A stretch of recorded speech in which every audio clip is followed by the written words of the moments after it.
कि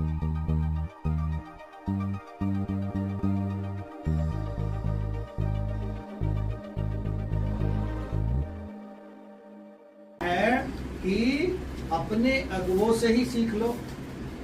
यदि हमें और कहीं से सीखने को नहीं मिल रहा, सिखाने के लिए तो अगुवे ही परमेश्वर ने रखे कलीसियाओं में।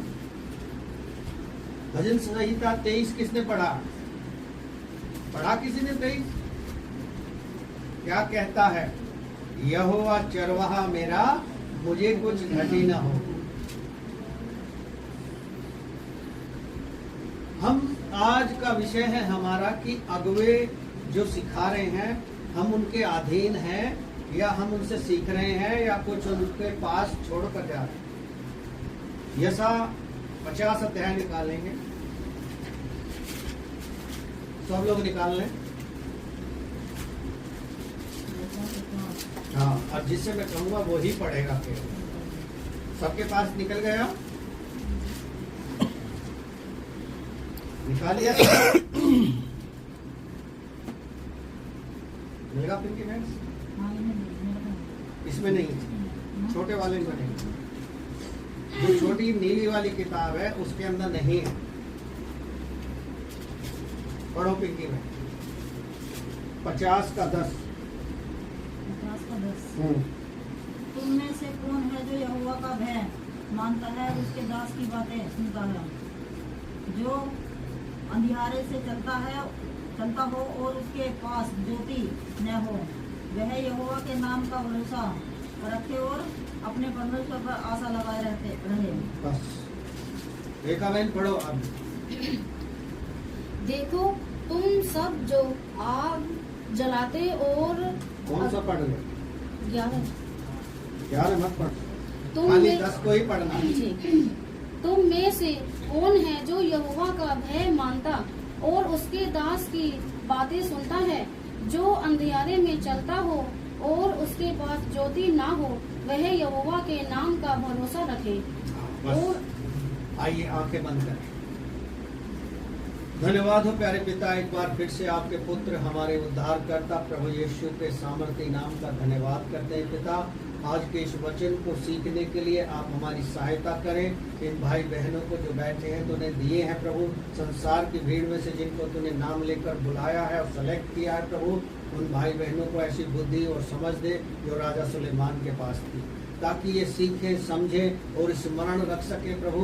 इन्हें संसारिक कामों से प्यारे प्रभु छुड़ाकर अपने वचन की भूख प्यास इनके अंदर लगाएं, ताकि तेरे नाम को ये ऊंचा कर सके और तेरे कार्य के लिए जिसके लिए बुलाया है उसे पूरा कर सके। सहायता करते पवित्र आत्मा ही हमारा सिखाने वाला, शिक्षक हो, अगुवाई करे, मदद करे, हम सीखे, सिखाएं और आपकी महिमा करने पाए। अब तक आपने इस आराधना का संचालन किया है, अगुवाई की है, धन्यवाद करते हैं। आगे के समय को आपके हाथों में सौंपते हैं प्रभु। इन गवाहियों के लिए धन्यवाद देना चाहते हैं कि आप हर पल हर क्षण हमारे साथ रहते हैं, हमारे जीवन में बड़े बड़े आश्चर्य क्रम करते हैं, हम पर अपना अनुग्रह, अपनी दया को बनाए रखते हैं। तेरा धन्यवाद करते हैं। इन गवाहियों के लिए धन्यवाद करते हुए आज के वचन को आपके हाथों में सौंपते हुए, केवल पवित्र आत्मा ही हमारा सहायक और सिखाने वाला, सब कुछ आपके हाथों में सौंपते हैं। प्रार्थना को सुना है, धन्यवाद करते हैं। ये छोटी प्रार्थना उद्धारकर्ता प्रभु यीशु के नाम से मांगते हैं। समझ में आया सब लोगों की? क्या समझे? तुम में से कौन है जो परमेश्वर का भय मानता है? भय से मतलब क्या है? 2 प्रकार का भय होता है। एक को मनुष्य के अंदर मृत्यु का भय समा जाता है, कहीं अचानक मेरी मृत्यु ना हो जाए, या एक वो भय होता है कहीं मुझे कोई देख ना। बहुत सारे भय हमारे जीवन में होते हैं, क्योंकि वो भय हमें पाप की ओर लेकर जाता है। जब आदम और हव्वा ने पाप किया तो उनके अंदर भय समा गया। जब शाम को अदन की वाटिका में परमेश्वर मिलने आया आदम और हव्वा से, तो कहा तू कहाँ है? वो क्या हो गया? डर गया, भयभीत हो गया। उस समय वो डर गए थे। लेकिन यहाँ यशा प्रॉफिट कहता है, तुम में से कौन है जो परमेश्वर का भय मानता है? कोई है ऐसा? भजन संहिता में राजा दाऊद भी कहता है कि परमेश्वर दृष्टि करता है, देखता है पृथ्वी पर कि कोई उसका भय मानने वाला, कोई बुद्धि और समझ से चलने वाला व्यक्ति कोई है या नहीं। उसे भी कोई नहीं मिला। लेकिन यहाँ सवाल ये है कि हमारे अंदर परमेश्वर का भय है क्यों नहीं? या तो हम डरते नहीं है परमेश्वर से, या परमेश्वर हमारे को छोड़ दिया है। क्योंकि वचन बताता है परमेश्वर, जब परमेश्वर की आज्ञाओं को लोग मानना और उनको सुनना छोड़ देते हैं, फिर परमेश्वर भी छोड़ देता है उनकी ही परिस्थितियों के आधार पर। चलिए एक बार फिर से पढ़ेंगे और कुछ बातें और सीखेंगे इसके अंदर। तुम में से कौन है जो यहोवा का भय मानता हाँ, और उसके दास की बातें सुनता है? हाँ, उसके दास की बातें सुनता है। तुम में से कौन है जो भय मानता है? परमेश्वर ने अगुवों को रखा है कलीसियाओं में कि वो लोगों को सिखाएं, समझाएं और परमेश्वर के पीछे चलना सिखाएं। लेकिन क्या लोग अगुवे की सुनते हैं? क्या वो उसकी बात को मानते हैं? क्या विचार परमेश्वर के सेवक के प्रति वो रखते हैं? इसी में 4 पढ़ें, इसी में 50 में 4 पढ़ें। क्या कहता है? प्रभु यहोवा ने मुझे सिखाने वालों की जीव दी है कि मैं थके हुए को अपने वचन के द्वारा संभालना जानूं। हाँ, मुझे सिखाने वालों की भाषा दी है, जुमा दी है, ताकि मैं जो थक चुके हैं, जो दिन भर काम कर रहे हैं, जो दिन भर बोझा उठाकर शाम को आकर अपने घर पर थका हुआ सा महसूस कर रहे हैं, उनके लिए परमेश्वर का वचन बताता है कि सिखाने वालों की भाषा मुझे दी है ताकि मैं उन थके हुओं को संभालना जानूं, उन्हें संभाल सकूं। परमेश्वर का वचन हमें बल देता है। जकरिया की पुस्तक पढ़ोगे, लिखा है ना तो बल से ना शक्ति से, लेकिन परमेश्वर की आत्मा के द्वारा सारी चिंताएं, परेशानियां, बीमारी, दुर्बलताएं हट जाए। लेकिन क्या हम थके हुए परमेश्वर को याद करते हैं? राजा दाऊद कहता है, जब मैं रात के पहर अपने बिस्तर पर होता हूँ तो अपनी दिनचर्या को स्मरण करता हूँ, अपने पापों को याद रखता हूँ। दाऊद का अगुवा कौन था? परमेश्वर था। दाऊद को कहा उसने कि ये मेरे मनमाफिक मिला है जिससे मैं प्रसन्न हूँ, या यीशु मसीह को कहा ये मेरा प्रिय पुत्र है, इसकी सुनो क्योंकि मैं इससे प्रसन्न हूँ। लेकिन आपको और हमको क्यों नहीं कह रहा? क्योंकि हम अपने अगुवों की अपने आप में सुन नहीं रहे हैं। वचन तो हम हर संडे सुन रहे हैं, लेकिन हमें याद नहीं रहते। इसीलिए वचन कहता है, मेरे विचार और तुम्हारे विचारों में अंतर है जैसे जमीन और आसमान के बीच में। यदि वो हमें स्मरण रहे, याद रहे, तो हम उसको सीख सकते हैं। तिमोथियस की पत्री पढ़ते हैं, उसमें लिखा है, जो तूने मुझसे सीखा है किसी विश्वास योग्य को सिखा। विश्वास योग्य होगा वही तो सीखेगा। आइए और पढ़ें आगे इसमें। भोर को वह नित्य मुझे जगाता और मेरा कान खोलता है कि मैं शिष्य के समान सुनूं। हाँ, भोर को जगाता है। कितने लोग भोर में प्रार्थना करते हैं? जब वचन को नहीं पढ़ते तो प्रार्थना कैसे करेंगे? हमें भोर में परमेश्वर जगाता है। जिनकी आदत बन जाती है भोर में प्रार्थना करना, उनको परमेश्वर का आत्मा अपने आप जगा देता है। चाहे वो कितना ही थके हों, कितना ही परेशानी में हो, लेकिन परमेश्वर का आत्मा उन्हें जगाएगा। आगे पढ़ें। प्रभु यहोवा ने मेरा कान खोला है और मैंने विरोध ना किया, ना पीछे हटा। मैंने मारने वालों को अपनी पीठ और कहाँ से पढ़ने लगे? वहीं से तो पढ़ रही हूँ। 5 हाँ, प्रभु यहोवा ने मेरे कान खोला है और मैंने विरोध ना किया, ना पीछे हटा। मैं मारने वालों को अपनी पीठ और गलमोच नोचने वालों की ओर अपने गाल किए हुए अपमानित होने और उनके थूकने से मैंने मुंह ना छिपाया। हाँ। परमेश्वर का वचन जो हमें सिखाता है, हमें सीखने वालों की भाषा दी है, ज्ञान दिया है, लेकिन हम उसे सीख नहीं रहे हैं, अपने अगुओं की सुन नहीं रहे हैं, उनका भय नहीं मान रहे हैं, और भय नहीं मान रहे हैं तो हम उन्हें एक तरह से पीठ दिखा रहे हैं। यहाँ कह रहा है कि मैंने उनको पीठ नहीं दिखाई, अपने विरोधियों उनके सामने डटा रहा, उनके सामने खड़ा रहा। वापस आएंगे 10 में और फिर इसके अगले पार्ट को समझेंगे। जो अंधियारे में चलता हो, उसके पास ज्योति न हो, वह यहोवा के नाम का भरोसा रखे। जो अंधियारे में चलता है, जब हम वचन को याद नहीं रख रहे, प्रार्थना नहीं कर रहे, पढ़ नहीं रहे, तो हम कहाँ चल रहे हैं? अंधियारे में। हम अंधियारे में चल रहे हैं, हमारे पास ज्योति नहीं है। और वो ज्योति कहाँ से आएगी? परमेश्वर के वचन के द्वारा वो ज्योति हमारे पास आएगी।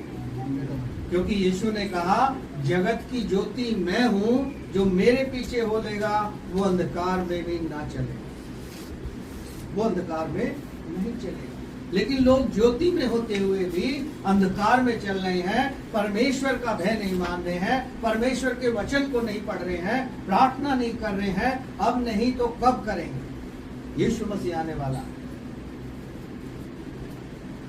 आने वाला है अपने लोगों को ले जाने के लिए। कैसे लेकर जाएगा जब हम प्रार्थना भी नहीं करते, वचन भी नहीं पढ़ते और संगति भी नहीं करते और उसका भय भी नहीं मानते, और तो कैसे करेगा परमेश्वर? इसलिए जो अंधियारे में चल रहे हैं उनको भरोसा होना चाहिए कि परमेश्वर का पुत्र जो इस संसार में आया वो जगत की ज्योति बनकर आया। Hallelujah, hallelujah. आगे पढ़ें इसको। और अपने परमेश्वर पर आशा लगाए रहे। हाँ, अपने परमेश्वर पर आशा लगाए रखें, भरोसा रखें, विश्वास रखें, क्योंकि वो ही हमारी एक आशा है। जब हम निराश होते हैं, जब हम परेशान होते हैं, तब वो हमें क्या करता है? आशा में आनंदित करता है। Hallelujah, hallelujah. चलिए एक और पद पढ़ेंगे, जल्दी से मेरे साथ निकाल लेंगे। पहला थिस्सलुनीयों में आ जाएंगे, पहला थिस्सलुनीयों में आ जाएंगे, उसके 5 अध्याय के 12 और 13 पद को पढ़ें। क्या कहता है परमेश्वर का वचन? परंतु भाइयों, हम तुमसे निवेदन करते हैं, हाँ, हे भाइयों, हम तुमसे निवेदन करते हैं, उनका आदर करो जो तुम्हारे मध्यम कठिन परिश्रम करते हैं। हाँ, जो तुम्हारे मध्य में कठिन परिश्रम करते हैं उनका आदर करो। अब कठिन कैसे परिश्रम करते हैं? बहुत से लोग सोचते हैं पास्टरों को क्या काम है, घरों पे जाके दुआ करना। लेकिन मान लिया 4 बजे किसी ने बुलाया है और धूप का मौसम है, वो लोग सब सो जाते हैं, खाना खा पी के दोपहर में सब आराम करते हैं। लेकिन परमेश्वर के दास ने जब कह दिया है कि 4 बजे पहुंचना है, तो वो 3 बजे धूप में जाएगा, चाहे बारिश हो रही हो, चाहे आंधी आ रही हो या तूफान आ रहा हो, उसे वहां पहुंचना है। मुझे याद है, एक गवाही बताता हूँ, हमें रात को सियाने के पास एक गांव है, उसमें सभा करनी थी। जब हम बुलंदशहर से प्रार्थना समाप्त करके चले तो आंधी तूफान आ गया। इतना भयंकर आंधी तूफान था कि जिस गांव में हम जाने वाले थे, जो हमारे साथ 2 भाई और थे, वो मने करने लगे कि पास्टर जी आज मत जाओ, क्योंकि शैतान जो है आज पूरा काम कर रहा। लेकिन गांव में कितने अच्छे लोग थे कि रात के 8:30 बजे तक 7 बजे के आए हुए बैठे रहे और हमारा इंतजार करते रहे परमेश्वर का वचन सुनने के लिए। कठिनाइयों के बाद, परेशानियों को हम पार करते हुए उस गांव में पहुंचे और वहां परमेश्वर ने बड़े बड़े काम किए। क्यों? क्योंकि परमेश्वर जानता है। जो परमेश्वर में कठिन परिश्रम करते हैं, उनके परिश्रम को देखकर क्या करें? उनका आदर करें। पढ़ो पिंकी बहन फिर से। कौन सा? कोई 5 पहला थिस्सलुनीयों 5 अध्याय। देखा बहन तुम मिला हुआ? हाँ, मेरे तुम में तो पढ़ो। 5 है ही ना। हाँ चलो कोई नहीं अभी दिला देते। हाँ पढ़ो 5। थिस्सलुनीयों को 5 का पहला ना 12। हे भाइयों, हे भाइयों, ध्यान से हम सुनो। हे हे भाई, भाइयों, हम तुमसे विनती करते हैं हम तुमसे विनती करते हैं कि जो तुम में परिश्रम करते हैं जो तुम में से परिश्रम करते हैं और प्रभु में तुम्हारे अगुवे हैं पर प्रभु में तुम्हारे अगुवे हैं और तुम्हें शिक्षा देते हैं, हाँ तुम्हें शिक्षा देते हैं, उनका सम्मान करो। उनका सम्मान करो। जो भी प्रभु में सेवक हैं, जो सेवा कर रहे हैं, जो आपको शिक्षा दे रहे हैं, आपको सिखा रहे हैं, उनका सम्मान करने के लिए पौलुस प्रेरित कहता है। 13 पढ़ें। और उनके कार्य के कारण प्रेम पूर्वक उनका अत्यंत सम्मान करो। हाँ अत्यंत सम्मान करो। अत्यंत मानी बहुत अधिक तरीके से उनका सम्मान करो। हाँ एक दूसरे के साथ मेल मिलाप से रहो। एक दूसरे के साथ मेल मिलाप से रहो। ये हमसे हो नहीं पा रहा। परमेश्वर मेल मिलाप चाहता है, प्रेम चाहता है, लेकिन वो हम कर नहीं पा रहे हैं। प्रकाशित वाक्य को आप पढ़ोगे तो प्रेम के बारे में बहुत सारी चीजें हमें देखने को मिलेंगी। आइए वापस आ जाएंगे, मेरे साथ निकाल लेंगे, इब्रानी की पुस्तक में आ जाएं। इब्रानियों की पुस्तक में आ जाएं, 13 अध्याय।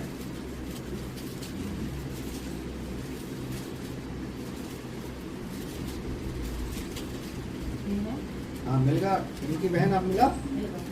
7 नंबर का पढ़ो। हाँ जो तुम्हारे अगुवे थे और जिन्होंने तुम्हें परमेश्वर का वचन सुनाया है, उन्हें स्मरण रखो और ध्यान से उनके चाल चलन का अंत देखकर उनके विश्वास का अनुकरण करो। हाँ उनके विश्वास का अनुकरण करो, जो परमेश्वर में तुम्हारे अगुवे हैं, जो तुम्हें शिक्षा दे रहे हैं, जो सिखा रहे हैं, वचन को समझा रहे हैं, जो तुम्हें परमेश्वर की उपस्थिति में लेके चल रहे हैं, निकटता, उससे मेल मिलाप, उससे प्रेम करना सिखा रहे हैं, उनका अनुसरण करो।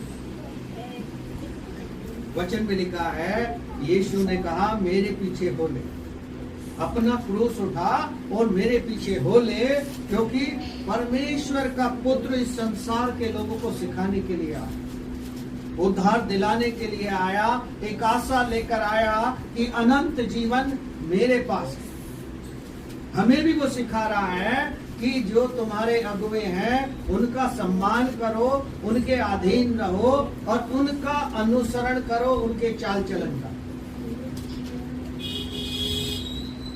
क्या हम कर रहे हैं?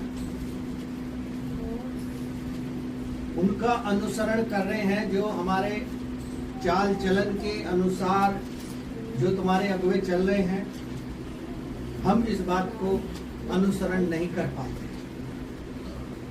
क्यों? क्योंकि हमारे पास समय नहीं है। आइए इसमें और पढ़े आगे। 18 यीशु मसीह कल और आज और युगान युग युगान युग एक सा है। हाँ परमेश्वर का पुत्र यीशु मसीह आज और कल युगान युग एक सा है, वो कभी बदलने वाला नहीं। हालेलुया। वो कभी भी बदलता नहीं है। आइए इसमें 17 भी पढ़े, क्या कहता है? अपने अगुवों की आज्ञा मानो अपने अगुवों की आज्ञा मानो और उनके अधीन रहो। उनके अधीन रहो। क्या हम अगुवों की आज्ञा मानते हैं? ये हमें सोचना है। अगुवा कह रहा प्रार्थना में आओ, प्रार्थना करो, वचन को पढ़ो, लेकिन हम कर तो अपनी ही रहे हैं। अगुवों की कहाँ मान रहे हैं? वचन के विरोध में कार्य कर रहे हैं। वो हमें सिखा रहा है कि अगुवों के अधीन रहो, उनकी मानो, उनका सम्मान करो, उनका अनुसरण करो चाल चलन। क्या अगुवा दारू पी रहा है? क्या अगुवा गाली बक रहा है? क्या अगुवा बुरे काम कर रहा है जो हम उसका अनुसरण नहीं कर पा रहे हैं?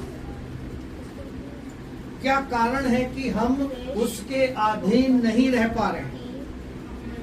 वो कारण है कि हम अपना अपना मार्ग पकड़े हुए। परमेश्वर ने हमें एक मार्ग दिया है, वो है अनंत जीवन का मार्ग। हमें सिखाने के लिए अगुवे दिए हैं, हमें सीखने वालों की भाषा जुबान दी है, हमें परमेश्वर का वचन मिला है जो हमारे लिए दीपक की नाई काम करता है। लेकिन हम अगुवों की नहीं सुन रहे, ना अगुवों की बात मान रहे हैं। इसलिए यशा भी कह रहा, तुम में से कौन है जो परमेश्वर का भय मानता है? परमेश्वर का भय मानते नहीं है। मैं देखता हूँ, बहुत सारे चीजों को देखता हूँ, फिर मन दुखित होता है। तरह तरह की चीजें कर रहे हैं, वचन को भी सुन रहे हैं, वचन को भी पढ़ रहे हैं। वो इसलिए हो रहा है क्योंकि उनके हृदय में परमेश्वर का वचन नहीं। हमारे अविश्वास के कारण परमेश्वर की निंदा हो रही है। हमारे अविश्वास के कारण यदि हम परमेश्वर के पुत्र और पुत्री हैं, हमने उसे उद्धारकर्ता करके ग्रहण कर लिया और हम उसके पीछे चल रहे हैं और फिर भी हम गलत काम कर रहे हैं और हमारे गलत कामों को चलो अगुवा नहीं देख रहा, लेकिन परमेश्वर तो देख रहा, लेकिन फिर भी हम कर रहे हैं। फिर भी मैं देखता हूँ यूट्यूब पे और फेसबुक पे और तरह तरह के चीजें मैं देखता हूँ, मुझे दुख होता है कि परमेश्वर के वचन का स्टेटस लोग नहीं लगा रहे। कोई किसी प्रकार का लगा रहा, कोई किसी प्रकार का लगा रहा है। इसका मतलब हमारे अंदर परमेश्वर का वचन नहीं है। हम अगुवों की नहीं सुन रहे, ना अगुवों की अधीन है, ना अगुवों की बात मानते हैं। आगे पढ़े इसमें। क्योंकि वे तुम्हारे प्राणों की यह जानकर चौकसी करते हैं कि उन्हें उसका लेखा देना है। हाँ। उन्हें ये कार्य आनंद के साथ करने दो, न कि आहें बढ़ते हुए, क्योंकि इससे तुम्हें कोई लाभ न होगा। हाँ, यहाँ लिखा है साफ कि उनके समान कार्य करने के बाद। पढ़ो पिंकी बहन, आप पढ़ो जरा। 18 में या इसी में 13 का 17 अपने अगुवों की आज्ञा मानो और उनके अधीन रहो। हाँ, क्योंकि वे उनके समान तुम्हारे प्राणों के लिए जागते रहते हैं। हाँ, उनके समान। किनके समान? जैसे परमेश्वर का पुत्र अपने लोगों के लिए जागता रहता था और उनके लिए प्रार्थना करता था, एकांत में चला जाता था, लोगों की भलाई के लिए प्रार्थना करता था। क्या हम एक दूसरे की भलाई के लिए प्रार्थना कर रहे हैं? आज संसार में देख रहे हैं तरह तरह की चीजें हो रही हैं, लेकिन लोग क्या है कि अपने भाग दौड़ में लगे हुए हैं, अपने आप को स्थापित करने में लगे हैं। लेकिन परमेश्वर जो स्थापना करेगा हमारी, परमेश्वर जो हमारी सहायता करेगा, क्या कोई और कर सकता है? क्या कोई और इस काम को कर सकता है? वो अगुवे हमारे लिए उपवास रख के प्रार्थना करते रहते हैं, हमारी सहायता करते हैं। क्या हम में से कितने ऐसे हैं जो यहाँ बैठे हैं कि हफ्ते में एक उपवास रखते हो और प्रार्थना करते हो अपने लिए या परिवार के लिए, अपने कलीसिया के लिए या अपने कलीसिया के पासवान के लिए? कोई ऐसा है? हाथ उठाए। 1 2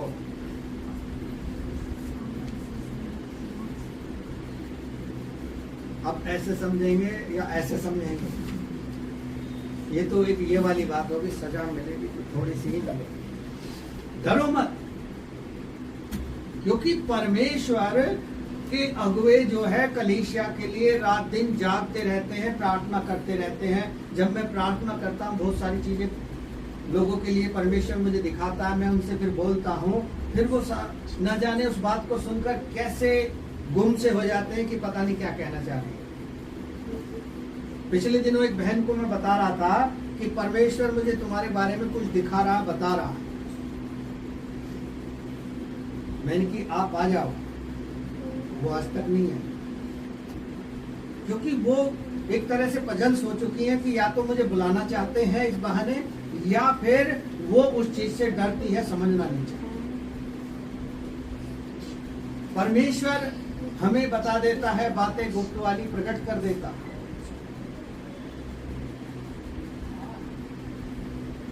उदाहरण हमारे पास होते हैं अच्छे, लेकिन उदाहरणों से हम सीखते नहीं। परमेश्वर का वचन बताता है अपने अगुवों के अधीन रहो, उनसे सीखो, वो तुम्हारे प्राणों के लिए रात दिन जागते रहते, प्रार्थना करते रहते। मूसा को क्या जरूरत थी कि 40 दिन उपवास रखता? इजरायली लोग थे, उनके ऊपर परमेश्वर ने उन्हें ठहराया था अगुवा, तो इसलिए वो से उनकी चिंता रहती थी, उनके लिए प्रार्थना करता था।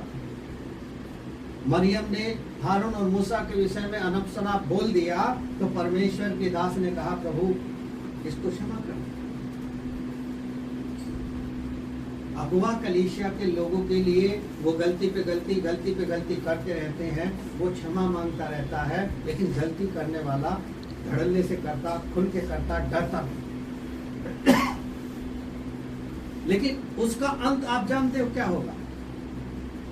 परमेश्वर कहेगा अब तू यहाँ रहे और जो तूने नजारे किए हैं उसे अब दे, उसका न्याय मैं कैसे करता हूं। हिजकिया के बारे में आपने सुना? हिजकिया परमेश्वर का भय मानता था और परमेश्वर के डर में जीवन बिताता था, फिर भी परमेश्वर ने उसे कहा यशा को भेजकर कि इससे कहे आज रात तेरा प्राण में ले लूंगा। जो कुछ अपने घर के लोगों को आदेश देना है दे दे, जो बताना है बता दे, जो सिखाना है सिखा दे। हिजकिया डर गया। यशा बताकर उसके घर से बाहर निकला ही नहीं था कि हिजकिया ने आंसू बहाकर दीवार की ओर मुंह कर लिया और गिड़गिड़ाने। वो इतना डर गया, लेकिन परमेश्वर उससे चाहता था। पश्चाताप उसने किया और उसने कहा यशा से फिर कि जाकर हिजकिया से कह मैं तेरी आयु में 15 वर्ष और जोड़ देता हूं। Hallelujah, hallelujah. क्या हम परमेश्वर को मजबूर कर रहे हैं कि हिजकिया के समान परमेश्वर हमारे जीवन के लिए भी ऐसा संदेश भेज दे?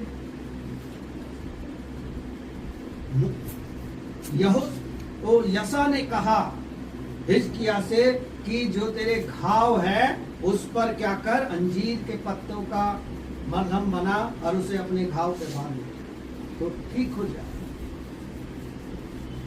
हमारे अंदर जो आज की भजन संहिता पढ़ रहे थे ना, अपने पवित्र भक्त को सड़ने नहीं देगा। सड़ने से मतलब क्या है? यूं नहीं है वो मृत्यु में सड़ जाएगा या कुछ हो जाएगा। हमारे अंदर कुछ घाव होते हैं जो हमारे अंदर सड़ाहट पैदा कर देते हैं, बदबू पैदा करते हैं। मान लिया कोई बुरी आदत है, वो नहीं छूट रही है और बार बार उस आदत से हम मजबूर होकर उसी काम को कर रहे हैं, तो फिर हमारे अंदर वो एक नासूर तरह का सड़ाहट वाला कीड़ा है जो हमें बार बार उसको इरिटेट कर रहा है, हमें परेशान कर रहा है। क्या परमेश्वर ने अपने दासों को किसी को छोड़ा?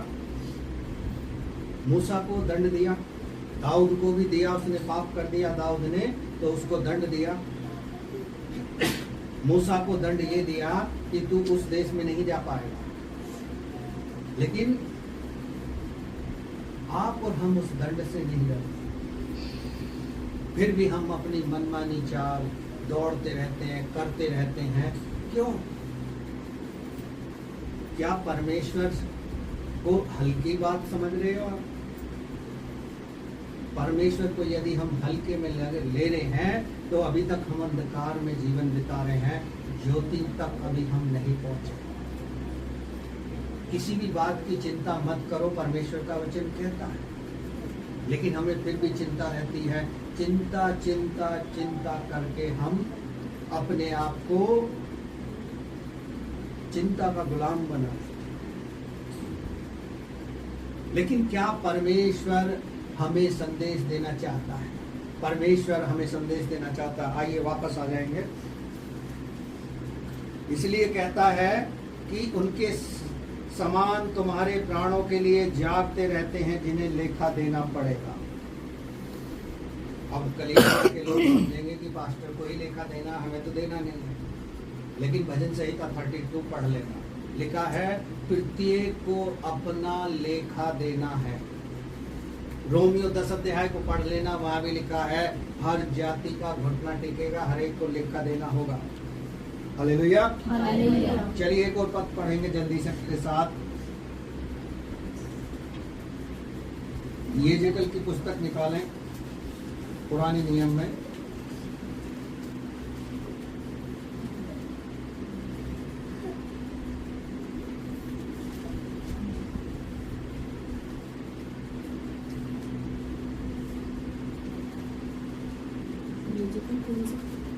यहेजकेल की पुस्तक 33 अध्याय के 31 पद को पढ़ें, क्या कहता है?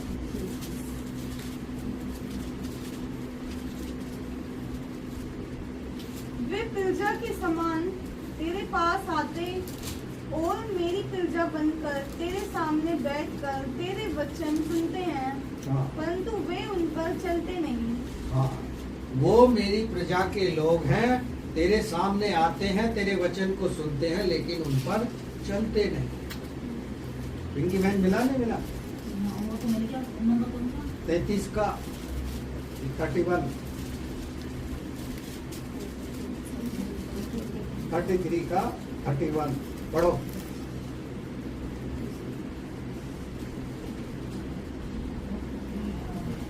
चलेगा?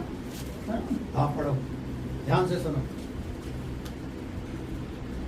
वे प्रजा के समान तेरे पास आते और वे प्रजा के समान, जैसे अब हम बैठे हैं ना, हम किसकी प्रजा हैं? परमेश्वर की प्रजा हैं, हम आए हैं। हाँ, और मेरी प्रजा बनकर मेरी प्रजा बनकर तेरे सामने बैठकर मेरे सामने बैठकर तेरे वचन सुनते हैं, मेरे वचन सुनते हैं, परंतु वे उन पर चलते नहीं। परंतु वो उन पर चलते नहीं। मुंह से तो तेरी बहुत प्रेम दिखाते हैं, मुंह से तो बहुत प्रेम दिखाते हैं, परंतु उनका मन लालच में ही लगा रहता है। उनका मन लालच में ही लगा रहता है। ये मैं नहीं कह रहा, परमेश्वर का वचन कह रहा है। हम बैठे हैं, सीख रहे हैं, समझ रहे हैं, लेकिन जब अगले संडे को आएगा, हम पूछेंगे तो हम चुप रह जाएंगे, कुछ नहीं बोलते। उसका रीजन क्या है? परमेश्वर का वचन हमें जब सिखा रहा है यहेजकेल नबी के द्वारा, हम सीख रहे हैं, फिर हम स्मरण क्यों नहीं रख रहे? क्योंकि वचन कह रहा है उनका स्मरण करो।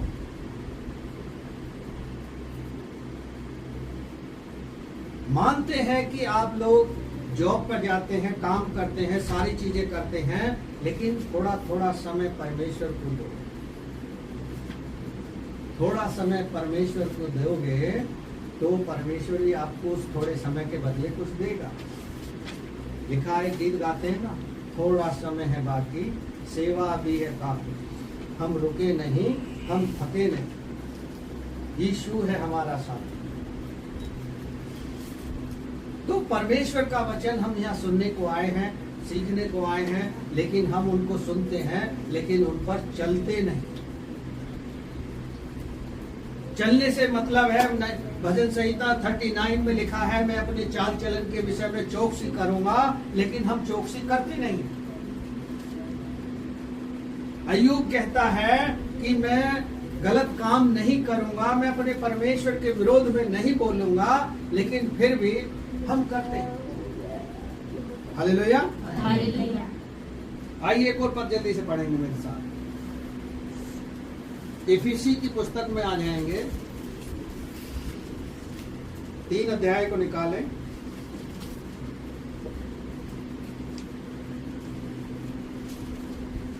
इफिसियों 3 हाँ, इफिसी 3 अध्याय मिल गया रेखा में? हाँ। पढ़ो 7 पद।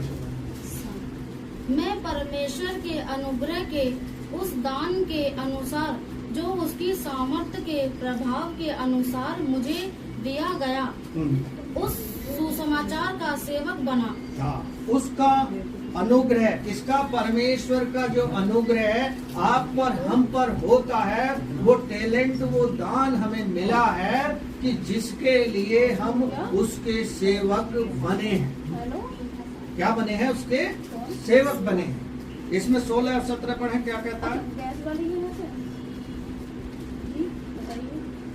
इसी कि में वह अपनी महिमा के धन के अनुसार तुम्हें दान दे, अपनी महिमा के धन के अनुसार तुम्हें वह दान दे, तुम उसके आत्मा के द्वारा अपने भीतरी मनुष्य तत्व में सामर्थ्य पाकर बलवान होते जाओ। हाँ, भीतरी मनुष्य में सामर्थ पाकर बलवंत होते जाओ।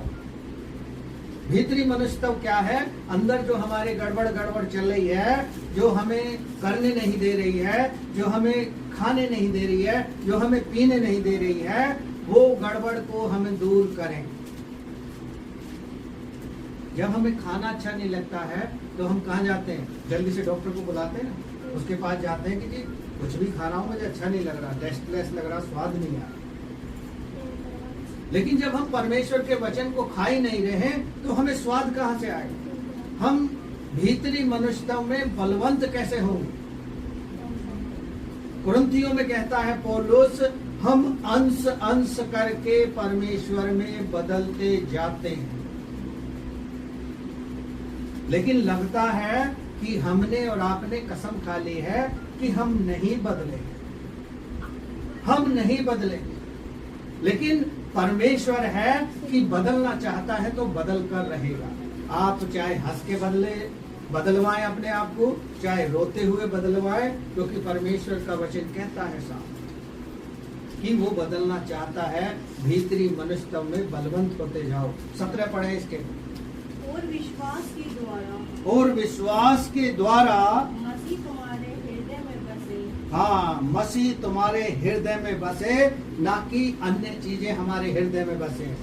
बहुत सारी चीजें मैं देखता हूँ फेसबुक पे, व्हाट्सएप पे और स्टेटस पे कि लोग क्या क्या डालते हैं, वो चीज हमारे हृदय में नहीं बसेगी जब परमेश्वर का सामर्थ्य से हम अंदर भीतरी मनुष्यता में बलवंत होंगे। हाँ, आगे। कि तुम प्रेम में जल पकड़कर और नींव डालकर सब पवित्र लोगों के साथ भली भांति समझाने की शक्ति पाओ। हाँ, भली भांति समझाने की, समझने की शक्ति पा जाओगे, तब परमेश्वर तुम्हें सिखाएगा। आगे बढ़े। हाँ, कि उसकी चौड़ाई और लंबाई और ऊंचाई और गहराई कितनी है। हाँ, और मसीह उस प्रेम को जान सके जो ज्ञान से परे है, कि तुम परमेश्वर की सारी भरपूरी तक परिपूर्ण हो जाओ। हाँ, सारी भरपूरी तक परिपूर्ण हो जाओ। जब हम परमेश्वर के वचन को डेली पढ़ेंगे तो हमारे अंदर एक बदलाव आएगा, जो हमारी गंदगी है वो साफ होगी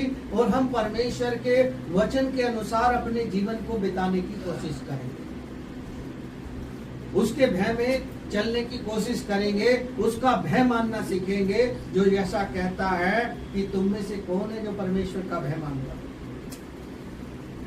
आज देख रहे हैं संसार की चकाचौंध में लोग खो गए हैं। जैसे संसार के लोग कर रहे हैं वैसा करना चाहते हैं। नहीं, हमें वैसा करने की आवश्यकता नहीं है। हम परमेश्वर की संतान हैं, हमें नाम लेकर बुलाया है और हमारे पापों से उसने लहू बहाकर हमें खरीदा है, धोकर साफ किया है, तो हम फिर गंदगी ना करें। चलिए आगे बढ़े इसमें। अब जो ऐसा सामर्थी है कि हमारी विनती और समझ से कहीं अधिक काम कर सकता है। हाँ, हमारी विनती निवेदन के आधार पर हमारी समझ से ज्यादा काम कर सकता है। वो केवल परमेश्वर का पुत्र यीशु है, उसका अनुग्रह है, उसकी दया है जो हमारे जीवन में काम कर सकती है। हाँ, आगे। उस सामर्थ्य के अनुसार जो हम में कार्य करता है। कलीसिया में और मसीह यीशु में उसकी महिमा पीढ़ी से पीढ़ी तक युगान युग होती रहे। हाँ, कलीसिया में और पीढ़ियों में उसकी महिमा युगान युग तक होती रहेगी। परमेश्वर आपको और हमको बदलने के लिए बुलाया है, नाम लेकर बुलाया है, हमें छुड़ाया है, वो हमसे प्रेम करता है। 12 बजे तक पहुंचेंगे घर पे। तो परमेश्वर आता है, एक और पद पढ़ेंगे, उसके बाद समाप्त करेंगे। मेरे साथ निकाल लें रोमियो की पत्री कल ले आना। 8 अध्याय निकाल लें, रोमियो 8 अध्याय, रोमियो 8 अध्याय निकालें। चलिए 8 का 9 पढ़ेंगे। परंतु जब तक कि परमेश्वर का आत्मा तुम में बसता है, जब तक परमेश्वर का आत्मा तुम में बसता है, तो तुम शारीरिक दशा में नहीं परंतु आत्मिक दशा में हो। शारीरिक दशा में नहीं है, क्योंकि हमारे अंदर परमेश्वर का आत्मा बसा है और उसने हमें आत्मा दिया है।